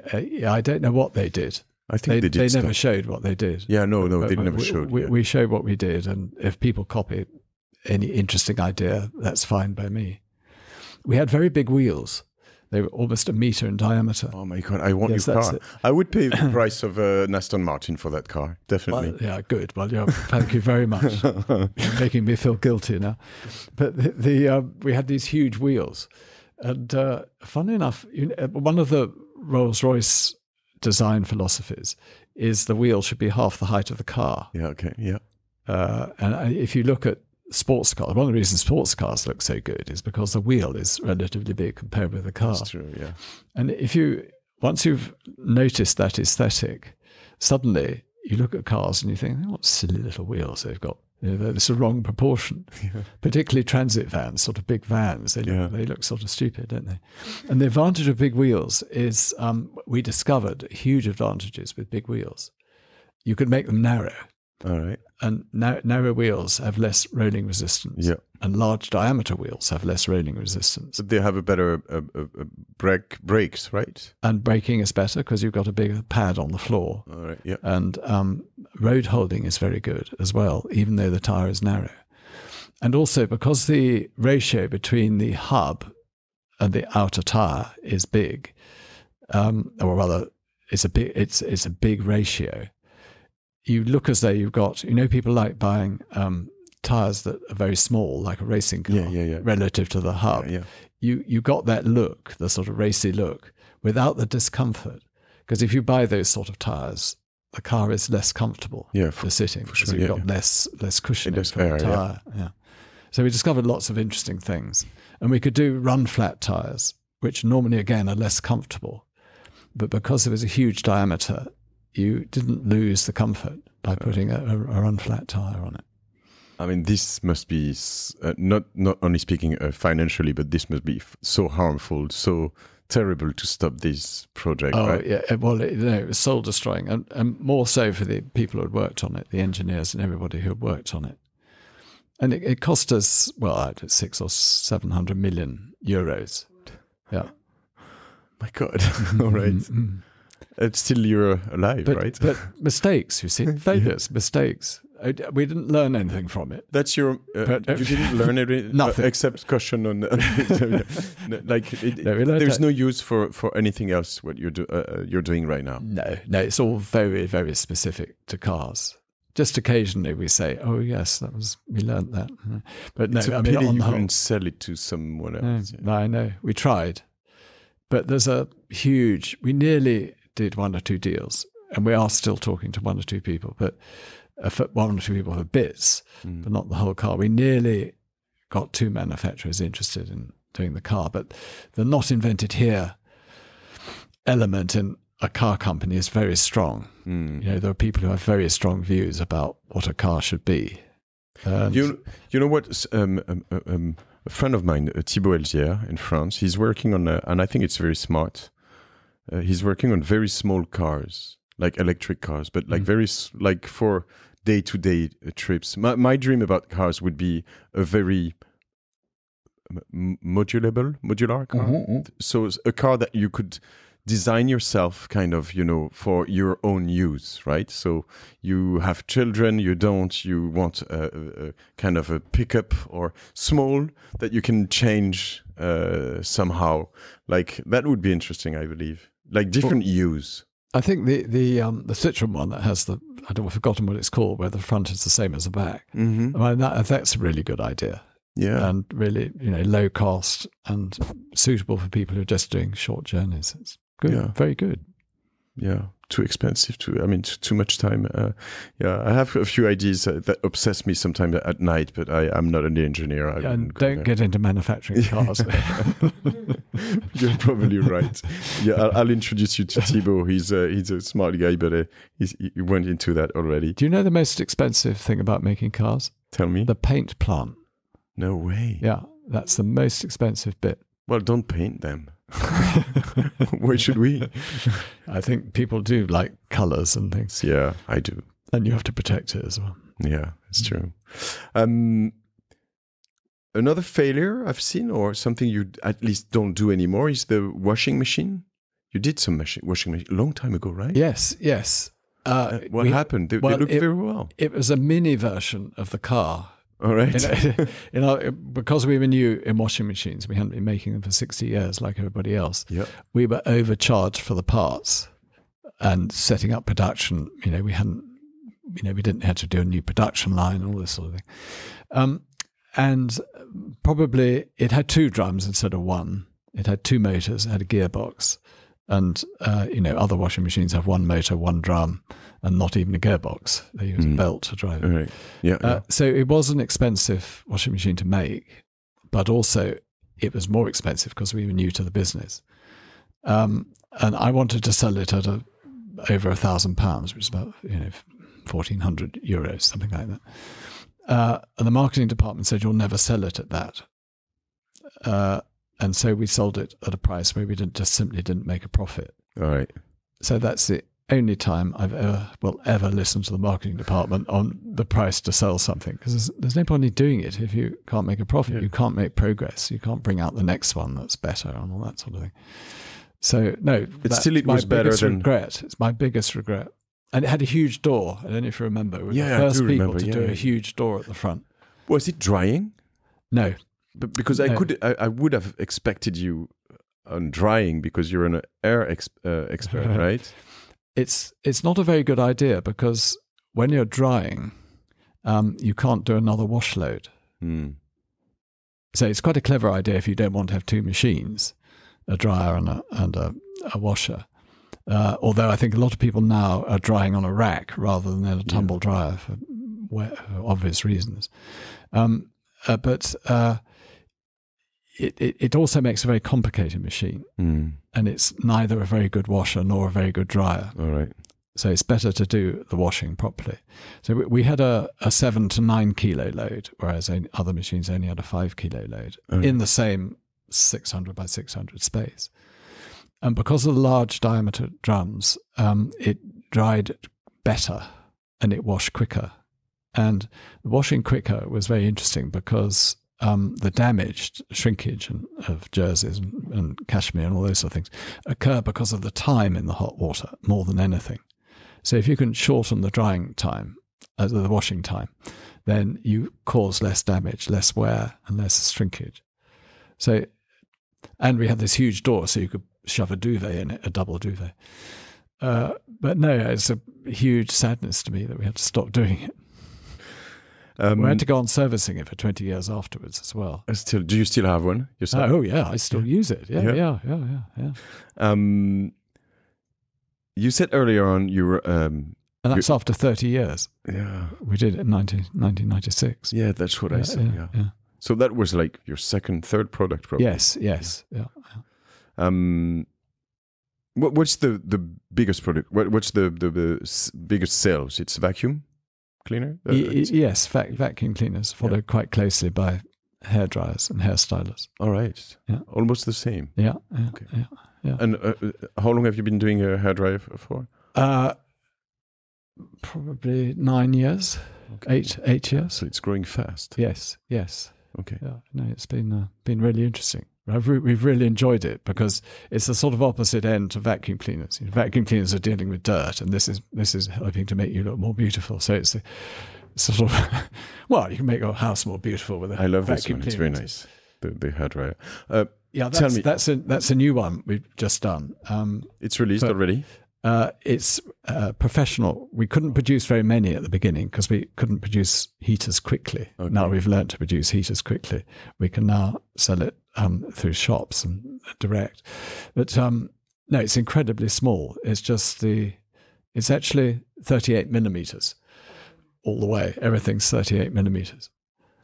Yeah, you'll see it. We'll put some links, obviously, in the with the magnetic things, so you don't have to struggle with it. That seems obvious when you see it. So I think this one's the same, isn't it? That's magnetic as well. Yeah. And so, James, you have to tell me what's next. I mean, something. Well, tell me something. Give me something to. Well, I'll tell you how we do it. I mean, there's two ways products come about.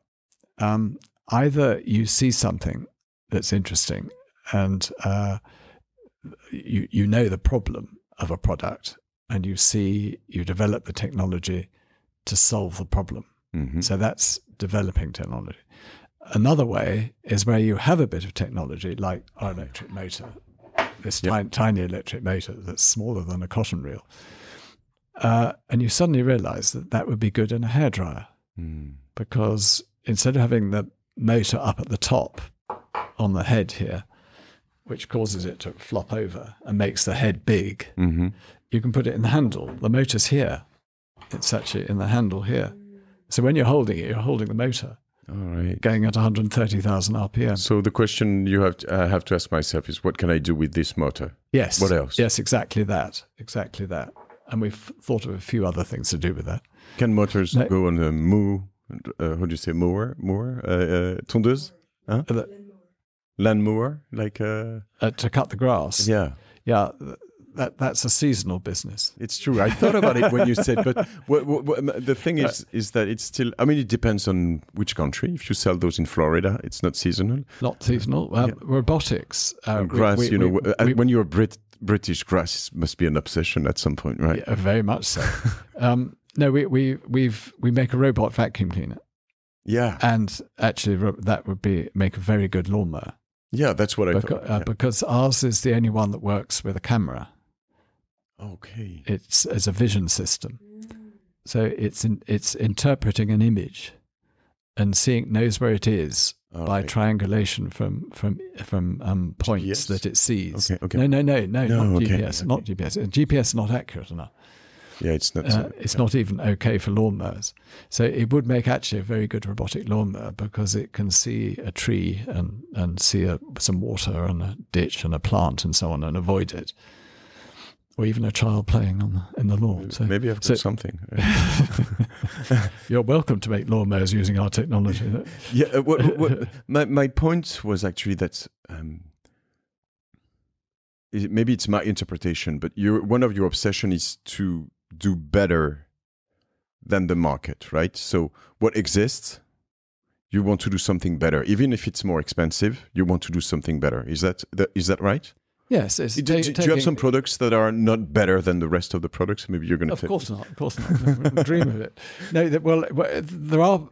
We have done things which haven't existed before, like our headphones that had filters inside, and we sucked air in and gave you clean air across your face, which is much better than a face mask, because face masks are sweaty and they're not actually that efficient. People think they're efficient, but they're not. They allow germs in. All right. And they wreck your makeup. But with ours was a sort of mask that went across the front that supplied fresh air to your nose and mouth and allowed you to breathe in and out. So it actually keeps you cool. It does the sort of opposite to the sweaty thing. It keeps you cool. Unfortunately, people didn't understand the product because it never existed before, which is always a danger of doing something completely new. It's very risky. Sometimes they catch on or sometimes they don't. So I'd rather improve on an existing product than go to something completely new. This was a mistake probably you did. And it's a mistake and people didn't understand it. It was our fault for not explaining, but it's quite difficult to explain. Is your vacuum robot better than the other ones with the camera and everything? Does it work better? Yeah. Oh, yes. Yeah, it does. Yeah, because it's some of them use LiDAR. Yeah. Which only works at a particular height. So it's a very cheap way of doing it. But it doesn't really know where it is. And we know where we are. We know you can put it into a different room and it understands the room and learns it. It has memory. Okay. Yes, it has memory, but it doesn't need it. All right. Because actually, it can just, if you move the furniture around, the memory isn't much good. Yeah, if I move around also. The memory. Or if you move around, exactly, or the dog does. Dog goes to sleep in a funny place it doesn't normally go to sleep in. So, so that was, it took us a long time to develop that technology. All right. But all these things work better with better motors, more efficient motors, and better batteries. Obviously. So we're developing new battery technology, which is quite a difficult thing to do. Batteries, insanely difficult, right? Yeah. Most of the manufacturer buy batteries. Oh, yeah. Yes, we all do. The very few people who make batteries and make products. But that's what we intend to do. And if you take like headphones, you're competing with Apple, for example. And Apple is known as doing, or at least trying to do the best products in the category, right? How better are you, or what are the differences with an Apple product? Or well, we have 8 microphones, so we think our anti-noise is better. Mm-hmm. We've got 55 hours battery life, which they don't have. Right. And we think our sound is better, the bass sound, and because the idea with headphones is to get a sound that goes around your head, like a sort of rather than it going into your ears. Yeah, you have to feel as a natural place, like it has to be. Yes. So it's a sort of ring around your head rather than direct into your ears. So we think they're better, but it's up to the public to decide. They have this technology that is quite cool, that when you turn your head, you can, if you were watching like, I don't know, a football game or something, a soccer game, you'll have the screen that stays here on the left, right? I don't know if you can do that without being connected to their products, but yeah. Tell me about education. You've done some great things. I believe you have your own university, right? Yeah. Yes. I've sort of been obsessed with education, but I'm the son of 2 teachers. Oh, that's right. And and I was very fortunate because my father died when I was 9, and the school allowed me to stay on because it's a fee-paying school. All right. Free. So I'm very grateful to the school and associated with it now. I realized that at the beginning, when I started the business, and if I had my way, we'd now only employ graduates because they have no fear. They're pioneering. They have great enthusiasm, and they haven't been taught a different way of doing things by somebody else. So I've always liked that, and that caused me to be very. That must cause many traumas when they go out of your place, right? If they're taught in your university and then they work at Dyson, when they go in the real world, it must be tough, right? Well, no, I'd say the opposite. You see, right. I'd say the opposite because when they arrive. I'll just finish the story. Yeah, I've always been interested in education and supported Cambridge University and Imperial College, a number of other universities, with building buildings for them and things like that, and encouraging students and giving grants and all that sort of thing. But I've always been very disappointed about the number of engineers that come out of British universities. It's very, very small. It's about half the number that come out of Philippine universities, for example. So it's a first world problem, not a third world problem. And I think it's because once you're rich, what's the point of getting involved in dirty things like engineering and manufacturing? We can do far cleaner things than that with our lives. So I'd say in France, being an engineer is France is different, and Germany is different. But in Japan, it's going the way of Britain. All right. Anyway, so I've always been involved with universities, trying to encourage engineering and talking about it, and encouraging engineering in school. The course in school is called Design and Technology, and we made a big patron of that and tried to encourage it. And I've gone to every new Secretary of State for Education in the government. As they're appointed, I immediately go and see them and say, there aren't enough engineers. What are you going to do about it? And of course, they've done nothing about it. And then I went to when Boris Johnson's brother was made the Secretary of State for Education. So I went to see him, and he shouted back at me. He's a very mild man, but he shouted back at me, well, do your own university then. Stop complaining and do your own university. I said, I can't. And he said, I'm passing a new bill, a law, through Parliament, which will enable people to start new universities. Nice. So after about a minute of talking to him, I said, I'll do it, because I could immediately see the benefit of it. And because we have quite a broad range of technology at Dyson, from electric motors through to battery technology, fluid dynamics, all this sort of thing, I thought that we could teach all that we could teach all forms of engineering on site. And so by the end of the next year, we had set up our university. And the thing about it is that we pay them, so they get a salary. They're actually taxpayers. So they don't pay for university, plus you pay them. Yeah, exactly that. Tuition's free, we pay them a salary. They work for us 3 days a week, and then we teach them for 2 days a week. All right. And it's a 47-week year. It's not a university term. It's a 47-week year, and it's a 4-year course. Okay. And they come out with a master's. That's normally 5 years, right? At least, yeah. So it's very intensive. I think they get 2.5 times the teaching time they would get in a traditional university. Okay. But better than that, 3 days a week, they're 47 weeks a year, they're working with our scientists and engineers who are practitioners, who are putting things into production. They're developing technology that has to work. How many students? We do about 45 each year. So we've got about 180 in total. So it's small, and I like that, because if you have one student probably per project, and everybody looks after them, they get special attention. And by the way, they contribute enormously to every project.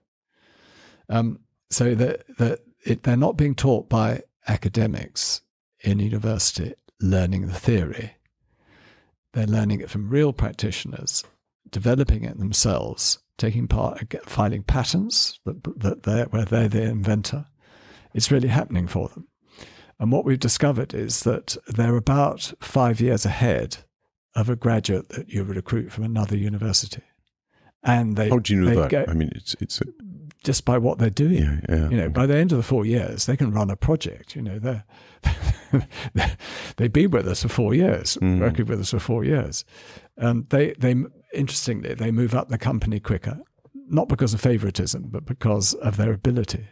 Did you have some that went away after that have left Dyson? Fortunately or unfortunately, only 1 or 2 have gone away. They're poached. And did it work well for them outside? I don't know. You don't know? I don't know. That would be an interesting marker. It would actually. Yeah. But one of the things we had to work with another university, so we were examined by another university for the first 7 years, I think. But next year is the first time we award a Dyson degree. But the point about that is that for the first 7 years, we were compared with another very good university. And I believe our results were a lot better. And I think they would admit that. Yeah, interesting. What the other interesting thing is that I think the academic side, the theoretical side of engineering can get quite boring. Yeah. But several students have come up to me and said, had I got to a normal university, I'd never have got a first, because I wouldn't have had the will to do the academic stuff. But because I saw I was applying it in practice, I immediately saw that it was interesting and I had to do it. Plus, I would say that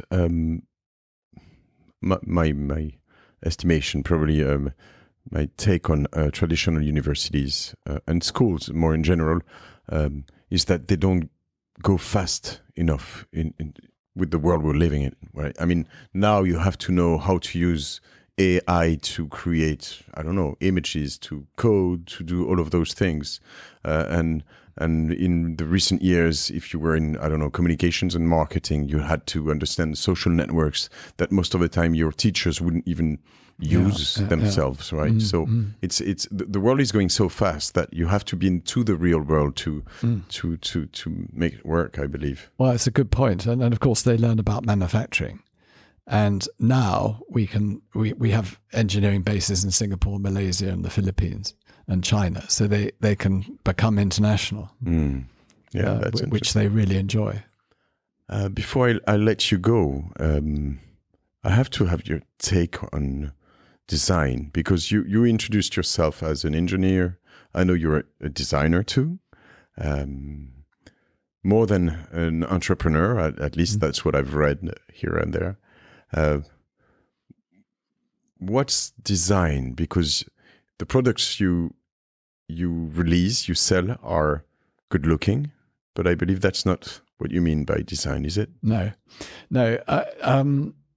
When I was at design college, art college, at design college, designers did how something looked. They were stylists. Mm-hmm. Engineers were people with white coats, backroom boys with white coats, rather boring people. So it was thought. I was talking about perceptions. With glasses. Whereas the stylist was rather glamorous, felt tip pens and pink shirts and all that sort of thing. So there was this divide between a stylist who came along at the end to make it look good. I mean, what Harvey Earl did to the American car industry in the 30s. When Pininfarina or... he's respectable, but they're respectable. Harvey Earl with all the flashy wings and lights, round lights and so on. That was a marketing ploy to help the thing sell. It said nothing about the engineering or the quality of the product or what the product was like to use.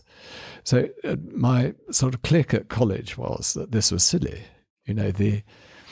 And I was lucky because I was in the architecture department, and it was the time of Buckminster Fuller and Fry Otto with his cable structures. And Buckminster Fuller did these huge triadetic framed domes. And Norman Foster and Richard Rogers and a lot of the famous architects were just starting out.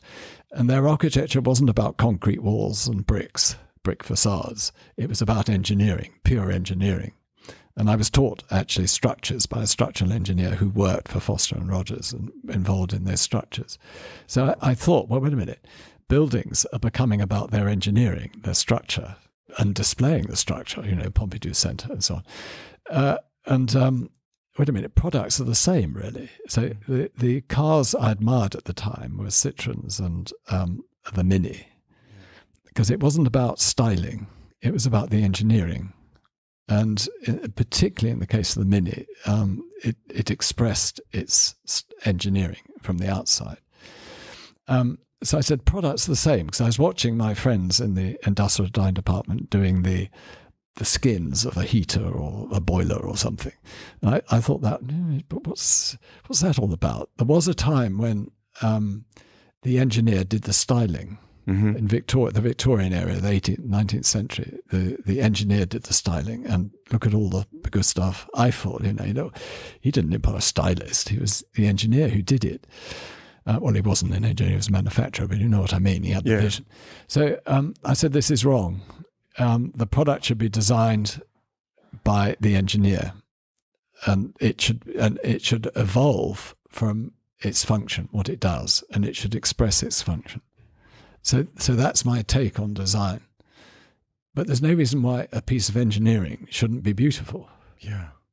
But a black box, as a lot of products have been designed from about the 60s through to 2000, they're not interesting. They're just a black box. So a product needs to excite you and express what it does. And that's why that sort of camera is more interesting than a square box camera, because you can see it's a functional object. Yeah, it's got the switch, the button at a certain convenient angle. It's got its lens. It's got the lens cover. It's. I want to see how it works. I don't want it to be hidden. Yeah, it's true. It made me think about two things actually. One is that there one guy, probably at least one, prior to you, who thought about this. It blew to my face when I was listening to you. That's Da Vinci, actually, Leonardo da Vinci. Have you seen his bridges, the way he thought about bridges? I saw that just this week. I had never heard about his bridges. So the way he made bridges was just to make wood pieces just collapse like this. And then he would assemble some of this. And then the more you would put weight, the more solid. Solid, it compresses. Yeah, it would become. Yeah. And I was like, and this guy was able to do to paint also Mona Lisa, and I mean, wow, this guy was incredible. And I think it was about design and functionalities, right, and engineering. Yes, and I mean, you're very good in France because you really understand engineers and value and look up to engineers. That's not true in a lot of other countries. United States and Britain, that's absolutely not true. You know, an engineer is an unexciting person in a white coat in the back room. You know, but so anyway, what I realized was that, and also design isn't just about how it works. It's the technology it uses, what it's like to use, how long it lasts. It's the quality of it. It's so many things other than just the skin. And designers were then being used to just do the skin. I mean, it's changed a bit, and we tried to change it in engineering schools and design schools in Britain so that they stopped doing the skin and started considering the whole project. And indeed, that's what our competition is about, our global competition. It's about solving a problem, not producing a pretty design. Have you ever heard about this guy called Jean-Claude Biver? No? No. He's like very famous in the watch industry. Do you like watches or... Not particularly. Okay. That's interesting. You would love it if you would go into this world. Have you ever? I've got a very practical watch, which is Swatch. No. It's I did have swatches at the time, but it's a solar watch. All right. So I never have to buy a battery. That's why I got it. Have you ever visited a watch manufacturer in Switzerland? No. Oh man, I can arrange that if you want. I'd love to do that actually. So this guy, Jean-Claude Biver, came to this podcast, and I think what's interesting in some of those universes, poetry. Can we say this? Yes, poetry? yes, yeah. And so he explained to me that in his watches he would polish and create gold screws. Yes. And I said, okay, but it's because you can see them. He said, no, they're inside the watch. Nobody can see them. And say, but why do you use that? Do you do that? It's just because people will see them later on. I mean, people will open them, and it's the whole object that counts. It's not just what you see. I completely agree with that. Yeah, and I was like, I love this. Yeah, no, it's no one ever sees this motor, but I think it's quite beautiful. it's much more beautiful than the other one. It's what's inside that counts. That's the expression. Yeah, not the shell. And the other thing is that. Products that have been designed by a stylist go out of date. They look like other people's things and they go out of date. But one that genuinely expresses the engineering never dates. Like the Mini, never dated.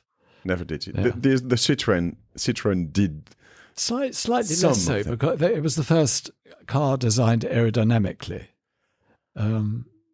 We have another 3 minutes. Yeah. So they're going to be filled with a lot of things. One is, do you have an idea of a book that is not your book, A Life of Failures? That's not the right title. What's the right title? Invention, A Life. Okay. A Life of Failure. What if you had the chance to give away one book to everyone, which one would that be? I think it would probably be, let me think, I'll come back to that. Okay. The other question I have is that I've heard you have a new obsession on agriculture, or you're into wine, are you? Yes, I make wine, but maybe in Provence. We make it, and olive oil. What are the problems you're going to solve out of agriculture or into wine business? Well, yes, I mean, I can't pretend to be an expert on wine, but and agriculture is really interesting. We grow strawberries 12 months of the year in the UK. All right. And you obviously use a lot of heat for that, but the heat is free because we have anaerobic digesters which make electricity, and 40% of it of the generator is waste heat. So we use that heat to dry grain and heat the strawberry greenhouses. Okay. So we deliver these strawberries 12 months of the year. We do a lot of wheat. We do beef. We grow almost everything. And we're trying to improve the soil, so we do a lot on soil technology, cover crops and all that sort of thing. And we use drones a lot. Drones, yeah. Yeah, and we're trying to weed without using chemicals. So there's a lot to do. And it's really interesting. It doesn't make any money at all. Yeah. Is that it's for fun? It's a labour of love. It's a labour of love. Do you publish what you do? Yes, we do. We put up what we do on our website to help other farmers. On Dyson Farming website. Okay, do look at it. Okay, we will. But it's almost a daily account of what we're doing. You know De Vialet,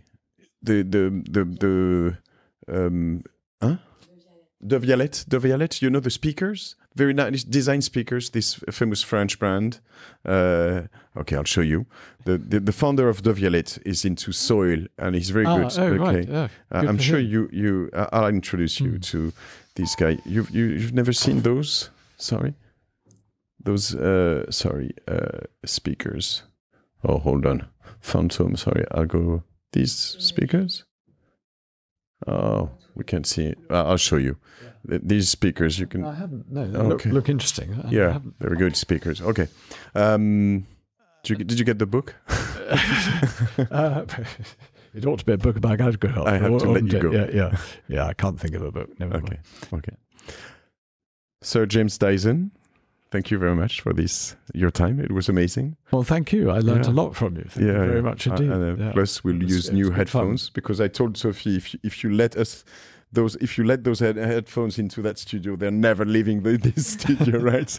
So that's a braquage, right? As we say.